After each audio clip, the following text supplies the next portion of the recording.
Most people don't lose focus because they are lazy. They lose it because no one ever taught them how to rebuild their mind. Day after day, your attention is pulled in 100 directions. Notifications, expectations, unfinished tasks, endless information. You wake up already behind. You go to bed mentally exhausted, wondering why you worked all day yet moved nowhere. Meaningful. This isn't a personal failure, it's a structural one. Your mind was never trained for the world you're living in now. It was built for clarity, depth, and deliberate action. But modern life rewards reaction, speed, and constant stimulation. Over time, that mismatch fragments your thinking. You start something, then abandon it. You plan, then procrastinate. You know what matters, yet you struggle to stay focused long enough to act on it. The problem isn't your intelligence, it's your mental foundation. This audiobook is not here to entertain you. It's not background noise. It's not motivation you listen to once and forget. This is mental training. It's a structured reset for people who are tired of feeling scattered, tired of wasting potential, and tired of breaking promises to themselves. If you stay with this for the next 90 days, you won't just feel more focused. You will think differently. You will act with intention. You will trust your mind again. Focus is not a personality trait. It's not something you either have or don't. And it's definitely not a mood you wait for. Focus is a consequence. It's the result of discipline, environment, identity, and standards working together. When those elements are broken, your attention collapses. When they are rebuilt, focus becomes natural, effortless even. That is what this journey is about. Over the next 8 parts, you will rebuild your mind layer by layer. You will understand why your focus broke in the first place, and why trying harder never fixed it. You will learn how to remove the noise that quietly hijacks your attention every day. You will train discipline from the inside out, without relying on motivation or willpower. You will strengthen focus the same way you would strengthen a muscle, through repetition and resistance. You will also learn the value of silence and solitude in a world that never stops talking. You'll reprogram your identity, shifting from someone who struggles to concentrate into someone who naturally finishes what they start. You'll learn how to stay focused when life becomes uncomfortable, stressful, or unpredictable.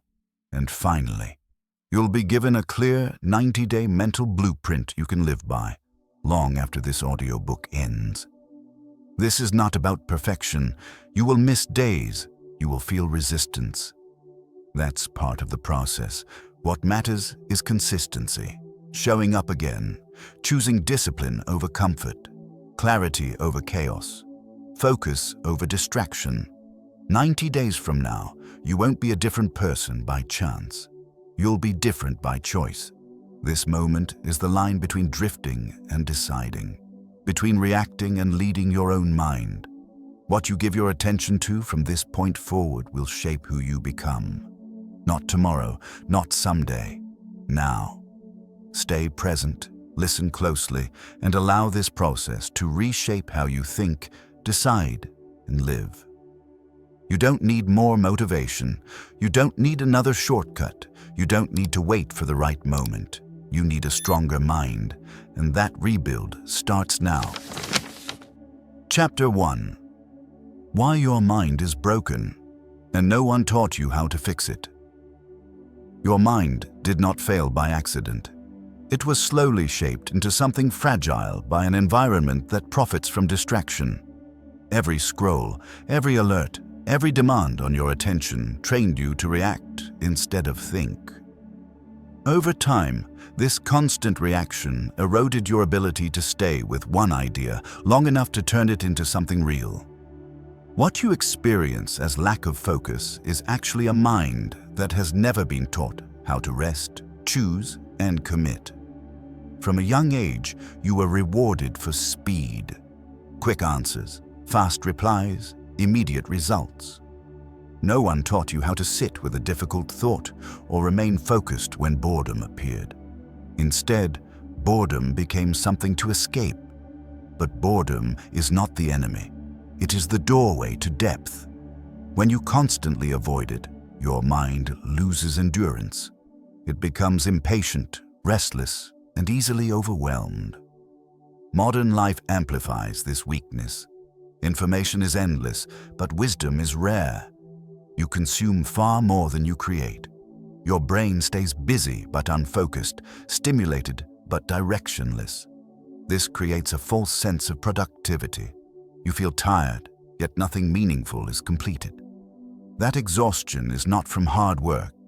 It is from mental fragmentation. Another hidden fracture is decision fatigue. Every small choice drains attention. What to check first, what to respond to, what to postpone. When your mind is flooded with unnecessary decisions, it loses strength for important ones. Focus collapses not because you lack willpower, but because your attention is constantly spent on things that do not matter. There is also the quiet damage caused by comparison. Seeing fragments of other people's lives trains your mind to measure itself endlessly. This keeps your attention outward instead of inward. You begin to doubt your pace, your path, your progress. A distracted mind is often a self-divided mind. Energy is lost not to work, but to internal noise. The most dangerous misunderstanding is believing that focus is about forcing yourself harder. Many people try to solve distraction with pressure. They push, shame, and criticize themselves for not concentrating. This only creates resistance. The mind does not respond to violence, it responds to structure. Without structure, effort becomes exhausting and unsustainable. Your mind also broke because it lost clarity of priority. When everything feels important, nothing truly is. Focus requires hierarchy. It requires knowing what deserves your attention now and what does not. Without this, your attention jumps endlessly, mistaking urgency for importance. Another truth is that it is uncomfortable. Comfort weakens attention. When everything is easy, instantly available, and endlessly entertaining, the mind loses its tolerance for effort. Deep focus requires friction. It requires staying when leaving would feel better. Modern systems remove friction, and in doing so, they quietly destroy focus. None of this means you are broken beyond repair. It means you are trained incorrectly. And what is trained can be retrained. The mind is adaptive. It becomes what it repeatedly practices. If it practices distraction, it becomes scattered. If it practices presence, it becomes sharp. Rebuilding your mind does not start with tools or hacks. It starts with understanding. When you see clearly how your attention was fractured, you stop blaming yourself. You stop chasing shortcuts. You begin rebuilding foundations instead of symptoms. The goal is not to escape the world, it is to engage it deliberately. A strong mind does not avoid stimulation. It chooses when and how to engage. It decides instead of reacting. That decision-making is the root of focus. As you move forward, remember this. Your mind was not designed for constant input. It was designed for meaning, depth, and direction. Focus returns when you align with that design. Not overnight, but through consistent, intentional rebuilding. This is the first step. Awareness before action. Clarity before discipline. You are not here to consume more information. You are here to rebuild the way your mind operates. And that begins by seeing the truth without judgment. Your mind is not weak, it is untrained.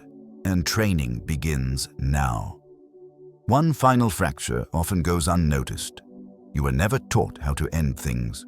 You start tasks, projects, goals, and even days without a clear finish. An unfinished loop occupies mental space.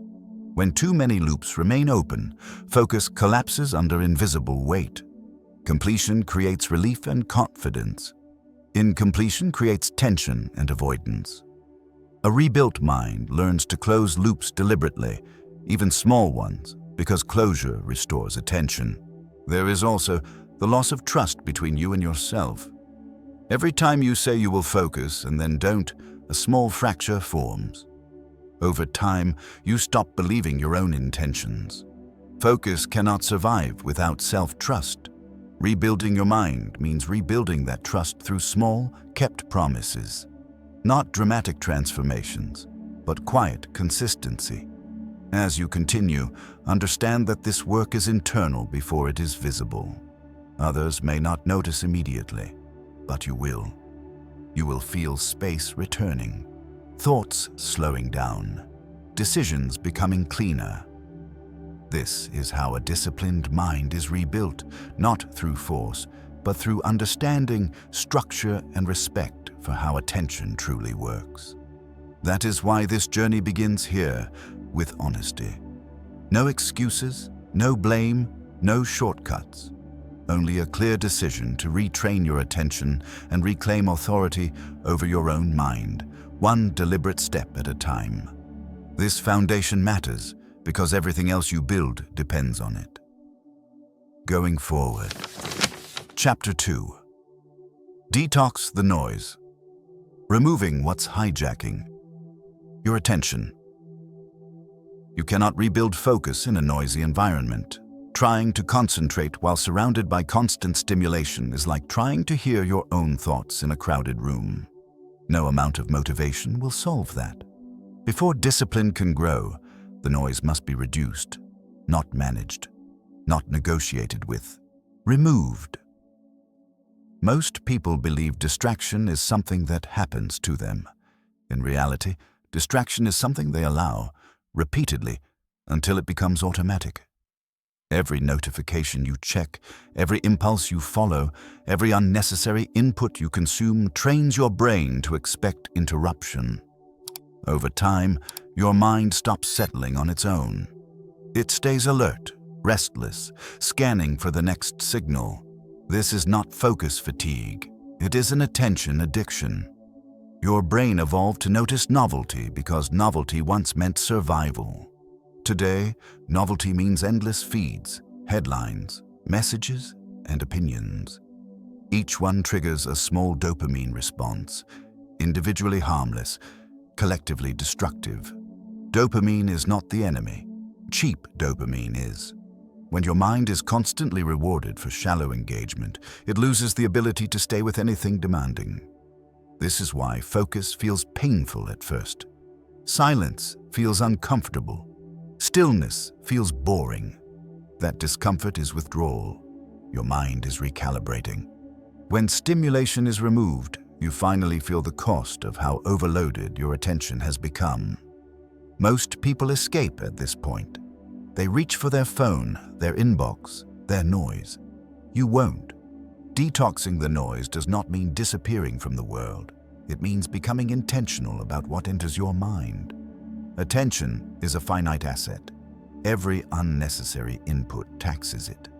The goal is not to consume less information overall, but to consume less low-value information. What you remove matters more than what you add. Start by recognizing your primary hijackers. Notifications are the obvious ones, but they are not the only threat. Open tabs, background videos, constant music, and even internal habits like overthinking all fragment focus. A noisy mind is not only loud externally, it is loud internally. Detox requires addressing both. Externally, reduce interruptions at the source. Not later, not with willpower, with structure. If something does not need to reach you immediately, it should not have immediate access to you. Urgency is often an illusion. Most messages can wait. Most updates are irrelevant. Every time you choose access over control, focus weakens. Internally, the noise is subtler. It shows up as mental clutter, unfinished tasks, vague goals, lingering worries. Your mind replays them because it has no closure. Write them down, externalize them. A thought written is a thought released. Clarity begins when mental weight is removed from your head and placed somewhere intentional.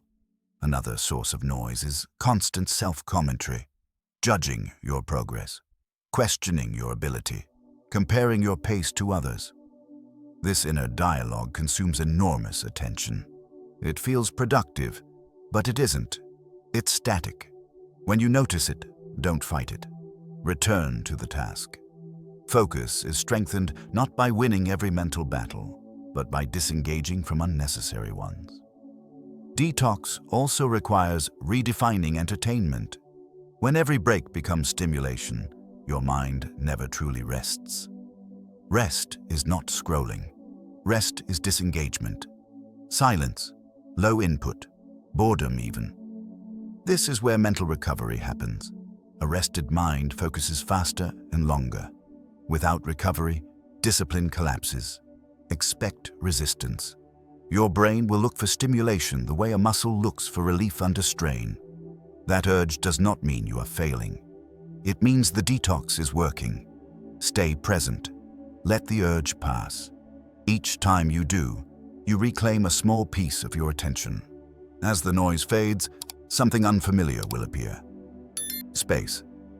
At first, it may feel empty, then uncomfortable, then clear. In that space, focus becomes possible again. Not forced, invited. This is why detox comes before discipline. You cannot build strength in a poisoned environment. Remove what hijacks your attention, and focus stops feeling like a struggle. It becomes a natural response to clarity. The quiet you create now will become the foundation for everything that follows. Without it, nothing sticks. With it, discipline finally has room to grow. One important distinction must be made. Detox is not a one-time purge. It is a standard you maintain. Noise will always try to return. Your responsibility is not to eliminate it forever, but to recognize it early and act decisively. Each boundary you enforce strengthens self-trust. Each distraction you remove restores authority over your mind. As you move forward, understand this clearly. You're not depriving yourself. You're protecting something valuable. Your attention shapes your reality. Where it goes, your life follows. When you guard it, you regain control. When you neglect it, control is taken from you. Detoxing the noise is an act of self-respect. It signals to your mind that clarity matters more than comfort. That intention matters more than impulse. This choice sets the tone for the discipline you are about to build. You're clearing the ground. The real work begins next. Chapter 3.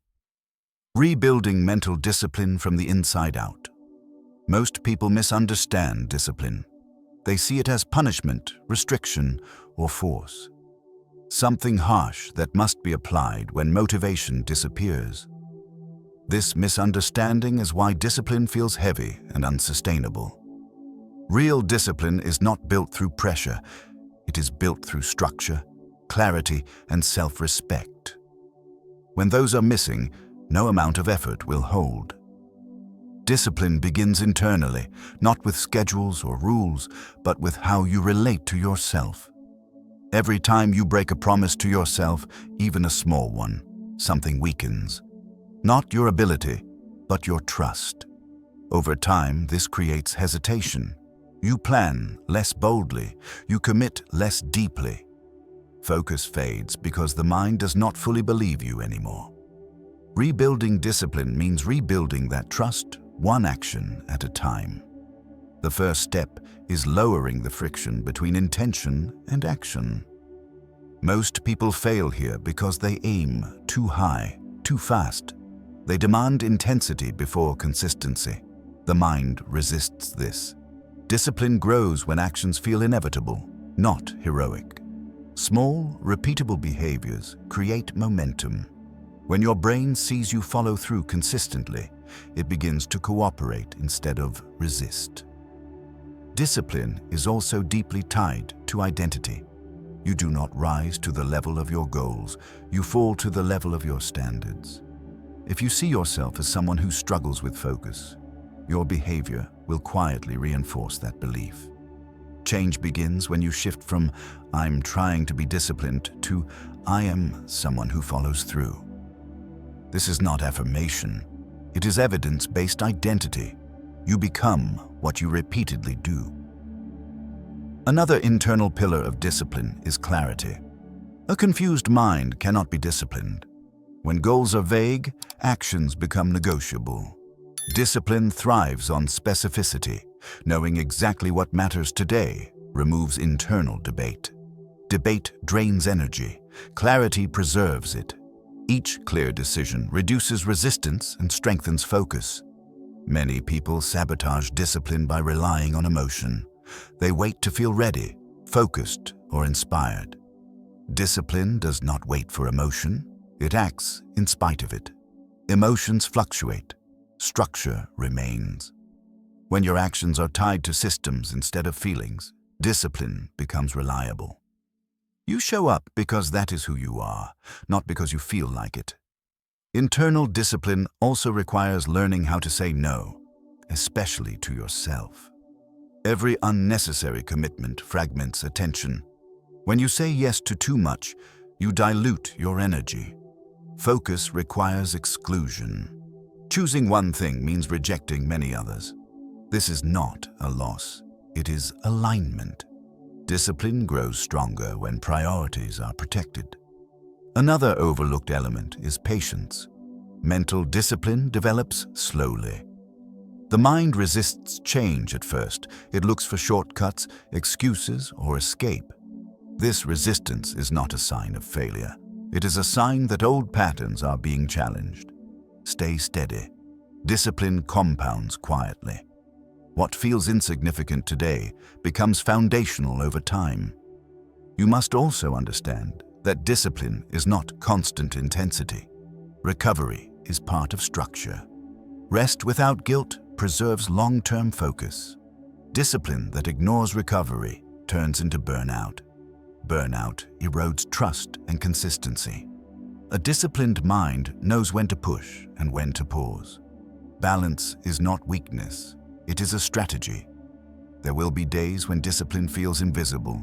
No reward, no praise, no immediate progress. These days matter most. This is where identity is forged.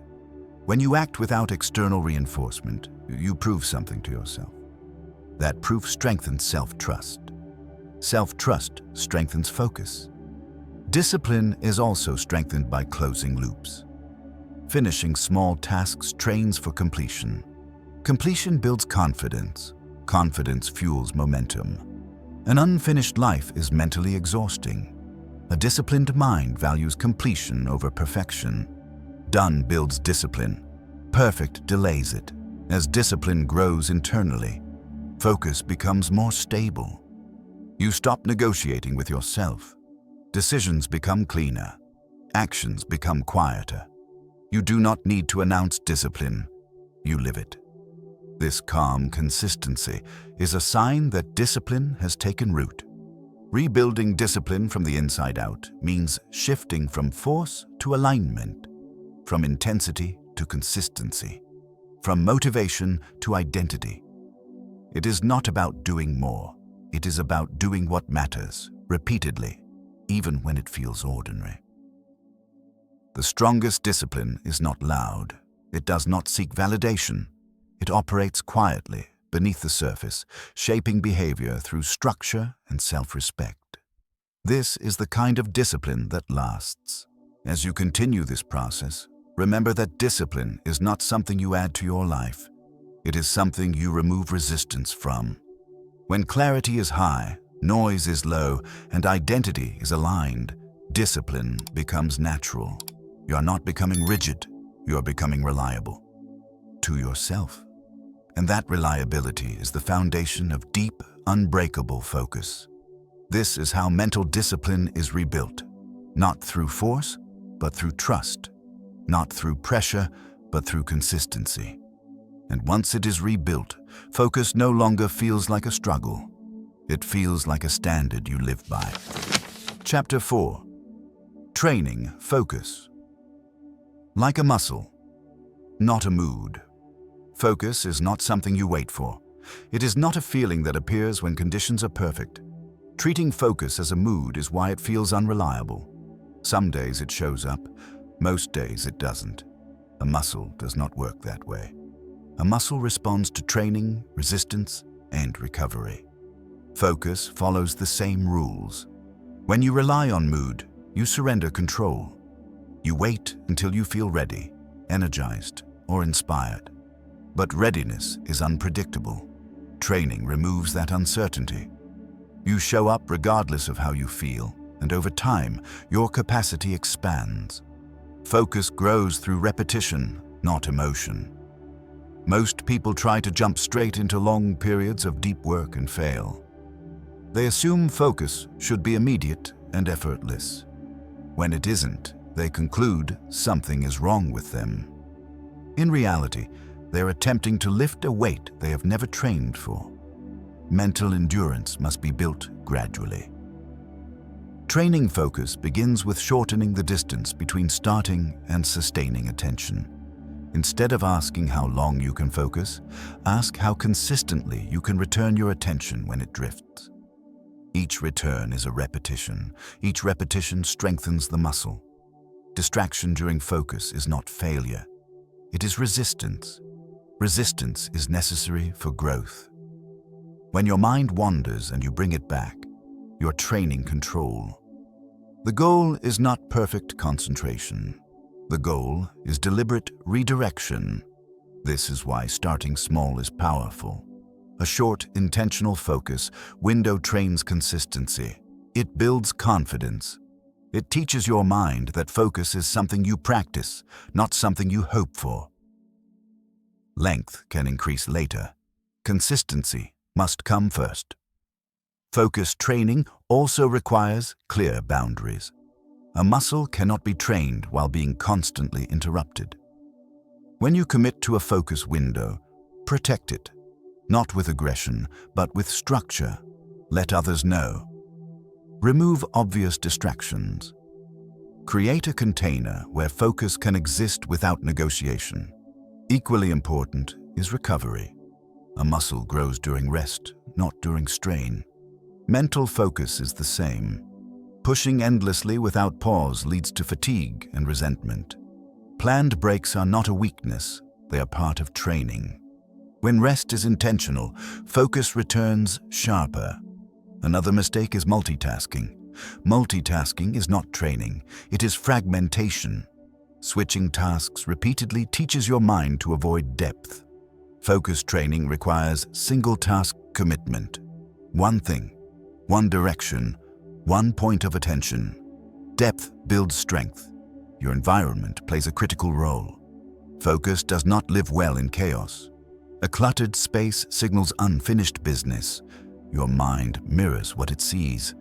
Order supports attention. Simplicity reduces friction. You do not need perfection. You need clarity. Focus also improves when goals are concrete. Vague intentions invite distraction. Clear objectives anchor attention. Know exactly what you're working on before you begin. Decision-making during focus drains energy. Decide first, execute second. As you train, you will notice discomfort. Your mind will look for escape. This is the edge of growth. Stay just long enough to feel resistance, not overwhelm. Over time, that edge moves. What once felt difficult becomes normal. This is progress. It is important to separate focus from urgency. Urgency creates tension. Focus creates calm. When you rush, attention scatters. When you slow down intentionally, focus deepens. Speed is not the goal. Presence is. Another overlooked aspect is breathing. Shallow breathing signals stress. Stress narrows attention. Slow, steady breathing tells the nervous system it is safe to stay. Calm supports focus. Tension destroys it. Train your body to support your mind. You should also expect fluctuations. Some days will feel easier, others will feel heavy. This is natural. Muscles vary in strength day to day. Training continues anyway. Consistency over intensity builds resilience. Over time, something shifts. Focus stops feeling forced, it becomes accessible. You enter it faster, you stay longer, you recover quicker. This is not because life became easier, but because your capacity expanded. Focus training also changes your relationship with boredom. Boredom becomes a signal, not an enemy. It tells you that your mind is no longer overstimulated. In that space, creativity and insight emerge. Many breakthroughs happen after boredom, not before it. As focus strengthens, decision-making improves. You think clearer, you react less, you choose deliberately. This clarity spills into other areas of life. Focus is not isolated. It reorganizes your entire mental landscape. Remember this. You are not trying to eliminate distraction forever. You are training your ability to return. Control is not absence of noise. It is mastery of response.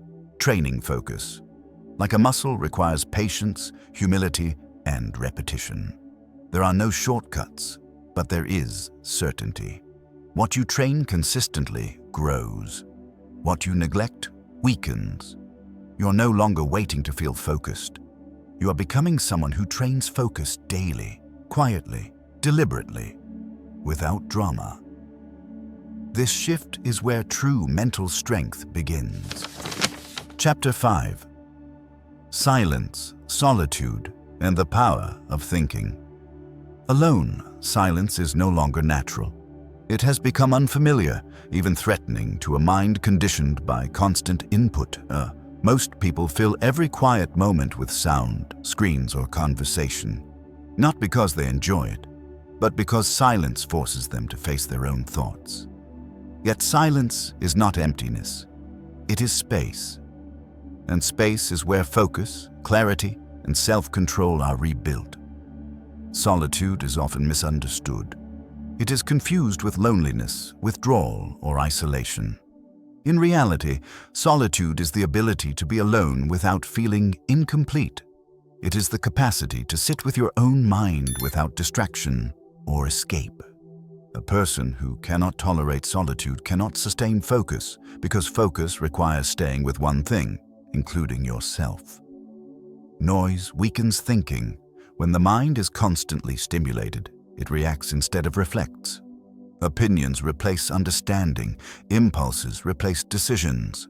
Silence interrupts this cycle. It slows the mind enough for depth to return.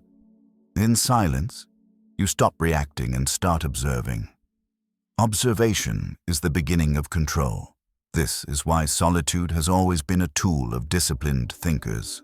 Not because they rejected the world, but because they needed distance from it. Distance clarifies. When you step away from constant input, priorities reorder themselves. What once felt urgent loses importance. What truly matters becomes visible again. Many people avoid silence because unresolved thoughts surface there. Doubt, regret, anxiety, and unfinished business rise when distractions disappear. This is uncomfortable, but necessary. A mind that never processes these thoughts carries them everywhere, silently draining attention. Silence gives them a place to resolve instead of linger. Solitude also reveals how much of your thinking is borrowed. Opinions absorbed, desires inherited, goals influenced by comparison. When external voices quiet down, your own voice becomes clearer. This is not always pleasant, but it is honest. Focus strengthens when direction comes from within, rather than reaction to outside pressure. Being alone teaches restraint. Without an audience, actions become quieter and more intentional. You stop performing and start aligning. This alignment conserves energy. Energy that would have been spent managing perception returns to focus and execution. Silence also trains patience. When there is nothing to distract you, time stretches. The urge to escape becomes obvious. Resisting that urge strengthens mental endurance. You learn to stay present without stimulation. This ability carries directly into deep focus work, where boredom often appears before breakthroughs. Solitude does not mean disengaging from responsibility. It means choosing moments to withdraw so you can return stronger. Even brief periods of intentional silence recalibrate attention. They reset the nervous system. They remind the mind that it does not need constant input to function. Another power of silence is emotional regulation. When you pause before reacting, you regain choice. Many distractions are emotional escapes. Silence removes those exits. You feel emotions without immediately acting on them. This creates distance between stimulus and response. In that distance, discipline grows. Solitude also restores self-trust. When you make decisions alone and follow through, you reinforce independence. You stop relying on external validation. Confidence becomes internal. Focus becomes steadier because it is no longer dependent on approval or feedback. You do not need dramatic retreats or isolation. Start small. Short walks without headphones. Quiet mornings, even a few minutes of stillness. Consistency matters more than duration. Regular exposure to silence retrains the mind to tolerate and eventually appreciate it. Expect resistance. The mind will look for stimulation. That urge is conditioning, not necessity. Let it pass. Each time you remain present in silence, you weaken the habit of escape. Over time, silence becomes grounding instead of unsettling. As silence becomes familiar, thinking deepens. Ideas connect. Problems simplify. You see patterns instead of fragments. This clarity is not forced. It emerges naturally when noise recedes. Focus thrives in this environment. Solitude also sharpens values. When you are alone with your thoughts, compromises become harder to justify. You see where you have been avoiding effort or truth. This awareness supports discipline. Discipline grows when actions align with values, not convenience. Silence teaches you to listen, not just to others, but to yourself. Signals of fatigue, resistance, or alignment become clearer. You adjust before burnout occurs. This self-awareness preserves long-term focus. Ultimately, silence and solitude are not escapes. They are foundations. They give your mind room to breathe, choose, and commit. In a loud world, the ability to think alone is power. As you integrate silence into your life, focus stops feeling fragile. It becomes grounded, stable, independent of noise. You carry clarity with you instead of searching for it. This is why solitude matters. Not as isolation, but as training. Training your mind to stand on its own. Training your attention to remain steady. Training yourself to think before reacting. In the quiet, you rebuild authority over your inner world. And that authority is the source of disciplined, lasting focus. This practice also prepares you for pressure. When life becomes loud again, deadlines tighten, conflicts arise, and demands stack up, the mind trained in silence does not panic. It recognizes noise without surrendering to it. You respond instead of react. You choose instead of rush. Solitude becomes a reference point you carry internally. Even in chaos, part of you remains still. That stillness anchors focus, preserves judgment, and allows disciplined action when others lose control. Return to silence regularly, and you will notice strength where distraction once ruled, and calm replacing urgency in every decision you make from now. Chapter 6. Reprogramming. Your identity. From distracted to disciplined identity is the deepest driver of behavior. What you believe you are will quietly determine what you do, especially when no one is watching. This is why lasting focus cannot be built on tactics alone. If you see yourself as distracted, unfocused, or inconsistent, your actions will unconsciously protect that identity. Rebuilding focus requires something more fundamental. It requires changing who you believe you are. Most people try to change behavior without touching identity. They set rules, schedules, and goals, but internally they still carry the same self-image. When pressure rises, identity wins. Old patterns return. This is not a weakness, it is alignment. The mind always acts in harmony with the identity it is trying to maintain. Reprogramming identity begins with awareness. Notice the language you use internally. Phrases like, "I'm bad at focusing" or "I always procrastinate" are not observations, they are instructions. Each repetition reinforces a role you continue to play. Discipline grows when you stop narrating weakness and start reinforcing reliability through action. Identity does not change through affirmations, it changes through evidence. Every small act of follow-through is a vote for a new version of yourself. When you focus for 10 minutes despite resistance, you cast a vote. When you remove a distraction without negotiating, another vote is cast. Over time, these votes accumulate. Eventually, the mind accepts the new identity as fact. The shift is subtle but powerful. You stop saying, "I'm trying to focus," and begin acting as someone who focuses. You stop waiting for motivation and start honoring commitments. This consistency rebuilds self-trust. Self-trust stabilizes focus. A disciplined identity removes the need for constant self-negotiation. Another critical element is standards. Goals describe what you want. Standards describe what you tolerate. A distracted identity tolerates excuses. A disciplined identity does not. This does not mean harshness. It means clarity. You decide in advance what behavior is acceptable. When the moment arrives, there is no debate. Reprogramming identity also requires letting go of the old story. Many people hold on to past failures as proof of who they are. This anchors identity to history instead of direction. The past explains patterns, but it does not define limits. A disciplined identity is forward-looking. It is built on present choices, not past mistakes.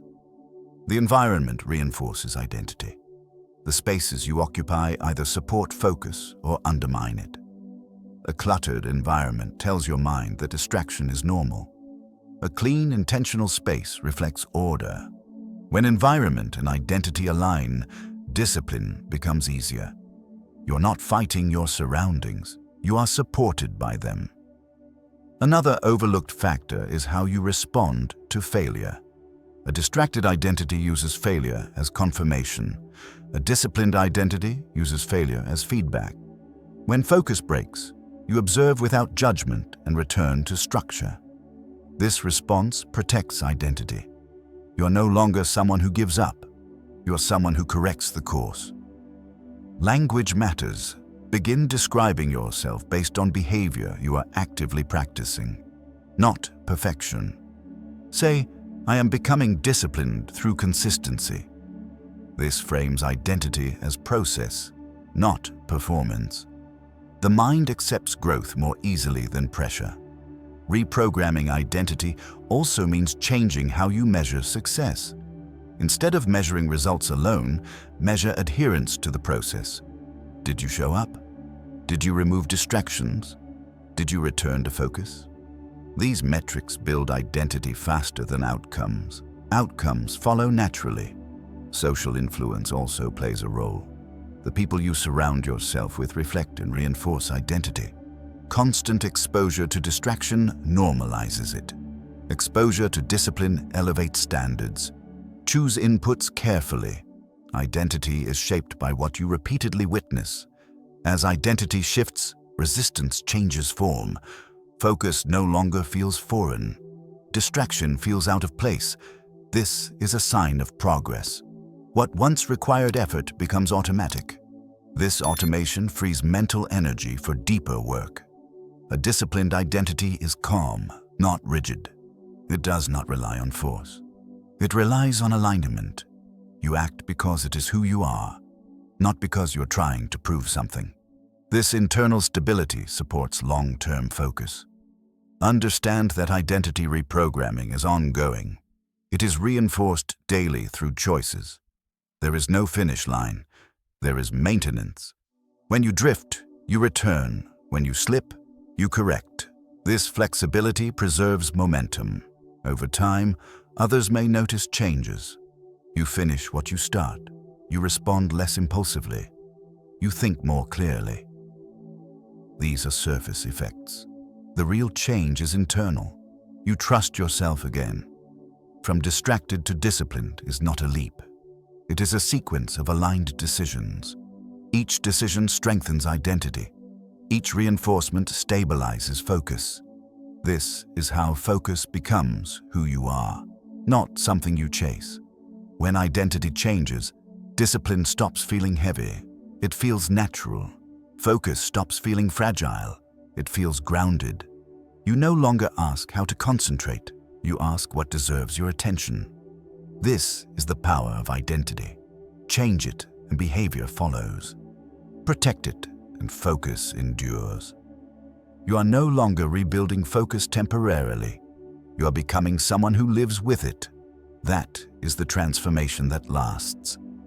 This identity-based approach ensures your progress survives stress, boredom, and uncertainty. When circumstances shift, habits bend, but identity holds. You do not need perfect days, only honest ones. Each return to structure confirms who you are becoming. Discipline remains steady because it is rooted in self-respect, clarity, and a long-term commitment to deliberate living. This foundation supports focus everywhere consistently. Chapter 7. Staying focused when life gets hard. Focus is easy when life is calm. Anyone can concentrate when energy is high, stress is low, and conditions are comfortable. The real test of focus appears when pressure arrives. Fatigue, uncertainty, emotional weight, and unexpected problems expose the strength of your mental foundation. This is where most people lose discipline, not because they are incapable, but because they were never trained for difficulty. Hard moments do not destroy focus. They reveal whether focus was built on structure or emotion. When focus depends on feeling good, it collapses under stress. When it is grounded in identity and discipline, it adapts. The goal is not to eliminate difficulty, but to remain steady inside it. Stress narrows attention. The mind shifts into survival mode, scanning for threats instead of clarity. This response is natural, but unmanaged stress turns urgency into chaos. Focus under pressure begins with calming the nervous system. Slow your breathing. Slow your movements. Calm creates space. Space restores choice. Many people abandon focus when tired. Fatigue weakens willpower, but discipline does not rely on willpower. It relies on standards. On hard days, standards matter more than motivation. You may not feel sharp, but you can still act deliberately. Lower intensity, not consistency. Doing less with intention is better than doing nothing at all. Another challenge is emotional distraction. Frustration, disappointment, and doubt consume attention quickly. Ignoring emotions does not preserve focus. Acknowledging them without acting on them does. Name the emotion. Accept its presence. Then return to the task. Focus grows when emotion is felt without control being surrendered to it. Pressure also tempts you to multitask. When demands increase, the instinct is to do everything at once. This fractures attention and increases stress. Under pressure, simplicity becomes critical. One task, one priority, one step forward. Focus stabilizes when complexity is reduced. There will be moments when progress feels invisible. Effort continues, but results stall. This is where most people quit. They mistake delay for failure. Focus requires patience during these phases. Growth often happens beneath the surface before it becomes visible. Staying focused when progress is quiet builds resilience. Hard times also expose attachment to outcomes. When results matter too much, focus tightens into tension. Tension reduces clarity. Shift attention back to the process. What is within your control right now? Focus on execution, not outcome. Control returns when attention returns to the present action. Another test appears when life becomes emotionally heavy. Loss, conflict, and uncertainty drain cognitive energy. During these times, self-compassion matters. Discipline is not cruelty. Adjust expectations without abandoning structure. Protect rest. Maintain small anchors of focus. These anchors prevent complete collapse. Focus under pressure also depends on perspective. Difficulty feels overwhelming when it is isolated. Remember that pressure is temporary. Your response to it is what shapes identity. Each time you remain focused under strain, you reinforce self-trust. That trust becomes armor against future challenges. Silence remains important during hardship. When stress rises, noise multiplies. News, opinions, and constant input intensify anxiety. Reduce exposure. Protect mental space.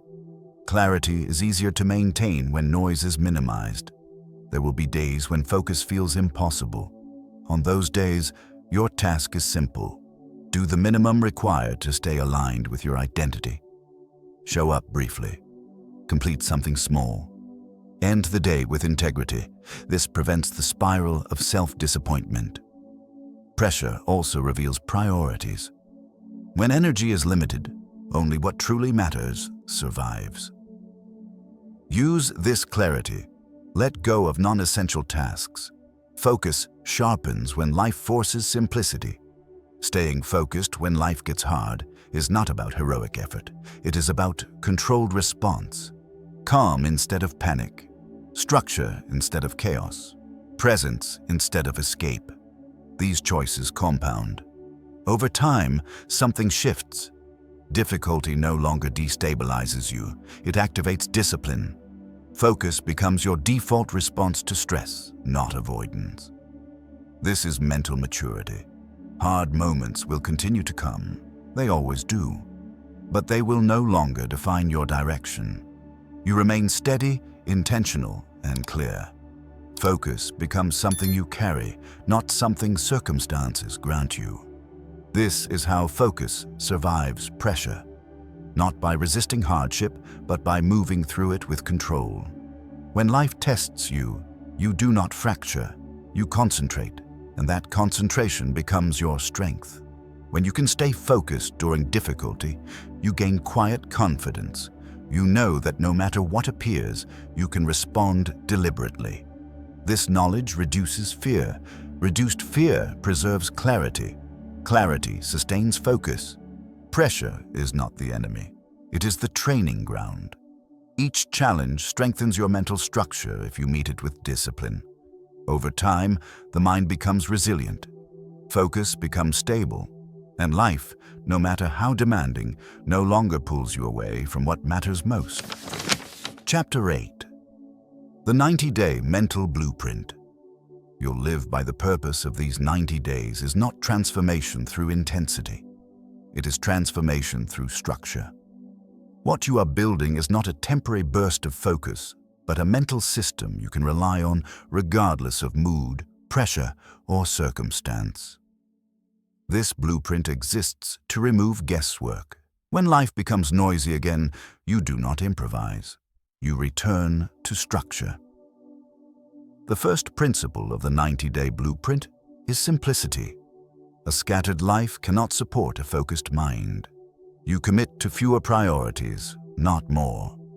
Each day has one primary focus, not 10 tasks, not endless goals, one clear direction. When attention is concentrated, progress accelerates. Complexity is the enemy of consistency. The second principle is daily containment. Your day needs clear edges, a defined start, a defined end. Open-ended days bleed attention. When work spills everywhere, focus has nowhere to rest. You decide when effort begins and when it stops. This boundary preserves energy and prevents mental exhaustion. The third principle is intentional focus windows. You no longer rely on vague productivity. You train specific periods of deep attention. These windows are protected, distraction-free, and purposeful. They do not need to be long. They need to be consistent. Over 90 days, these windows rewire how your brain engages with effort. The fourth principle is recovery without guilt. Rest is not a reward for productivity.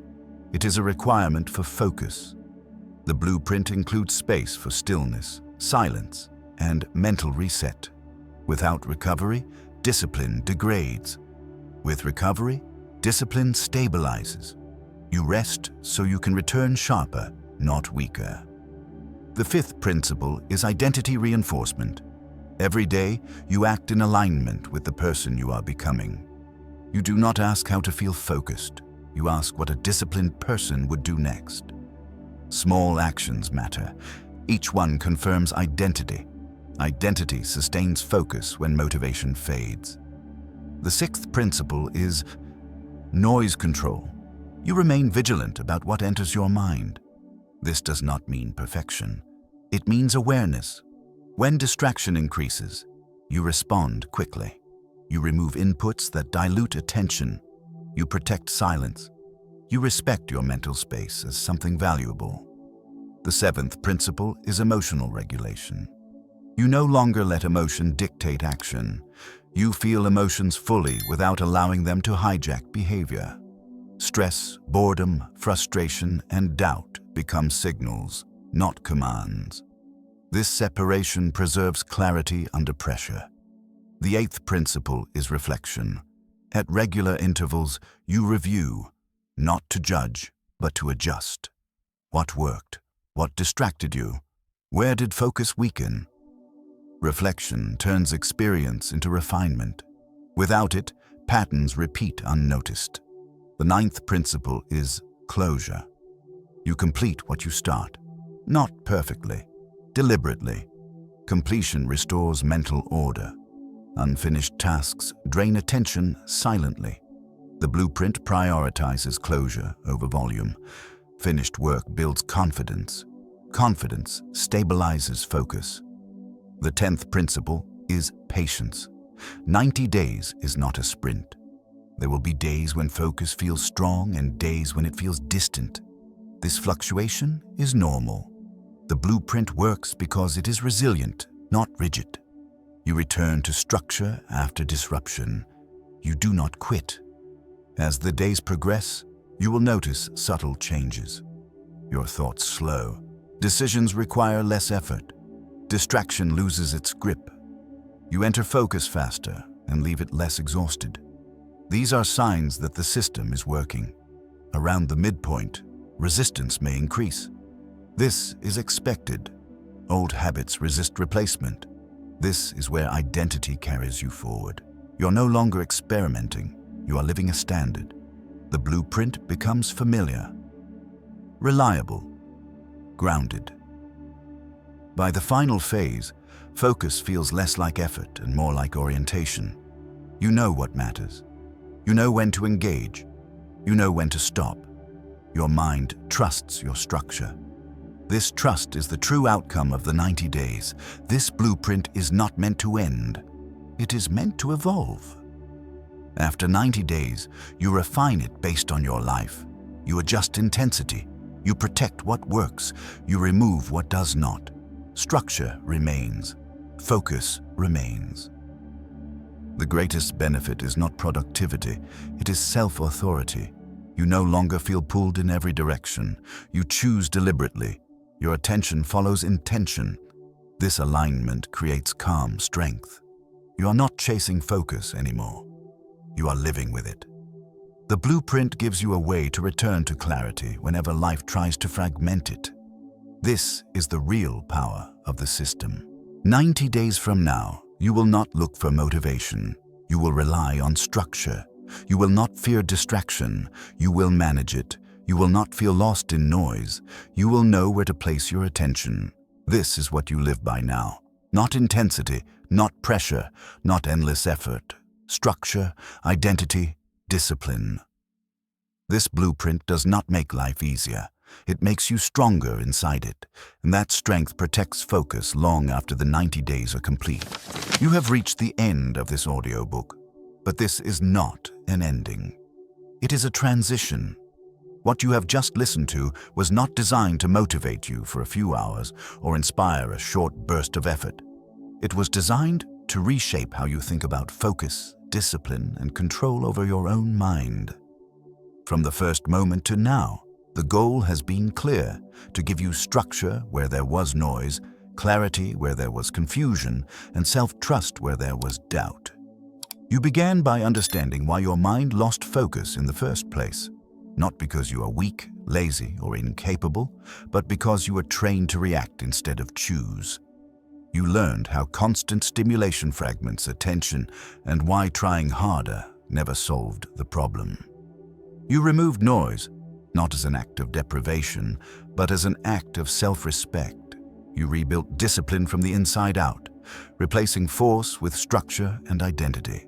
You trained focus like a muscle, accepting resistance as part of growth rather than a sign of failure. You rediscovered the value of silence and solitude, using stillness to reclaim clarity. You reshaped your identity from distracted to disciplined. You learned how to stay focused when life becomes heavy, unpredictable, and demanding. And finally, you were given a 90-day mental blueprint to live by, not temporarily, but as a standard. Now comes the most important part: practice. Knowledge without action fades. Insight without repetition disappears. You do not need to change everything today. You only need to begin. Choose one principle from this audiobook and apply it consistently. Protect one focus window, remove one distraction, honor one small commitment to yourself. These actions may feel simple, but they are powerful. Each one strengthens the identity you are building. Each one restores trust between you and your mind. There will be days when focus feels natural and days when it feels distant. Do not mistake difficulty for failure. Difficulty is where discipline is forged. When you feel resistance, return to structure. When you feel scattered, return to silence. When you feel tired, lower intensity but protect consistency. Progress is not measured by perfection. It is measured by return. Remember that focus is not about controlling every thought or eliminating distraction forever. It is about choosing where your attention goes again and again. You now have the awareness to notice when your mind drifts and the discipline to guide it back without frustration. That ability alone will change how you work, think, and live.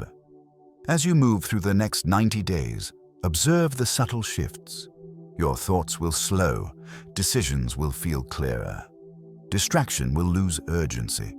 You will begin to trust yourself again. This trust creates calm. Calm creates clarity. Clarity sustains focus. This is the compounding effect of disciplined attention. Thank yourself for staying through this entire audiobook. Your attention is valuable, and choosing to invest it here is a statement about who you are becoming. If this message helped you, return to it. Repetition deepens understanding. Share it with someone who is struggling to focus or feel grounded. And if you want to continue developing mental strength, discipline, and clarity, stay connected for future long-form audiobooks and videos. This journey does not end when the audio stops. It continues in your daily choices. Each moment you choose intention over impulse, silence over noise, and structure over chaos, you reinforce the work you have begun here. Take this forward. Live it, practice it, and when you are ready to continue, I'll see you in the next video.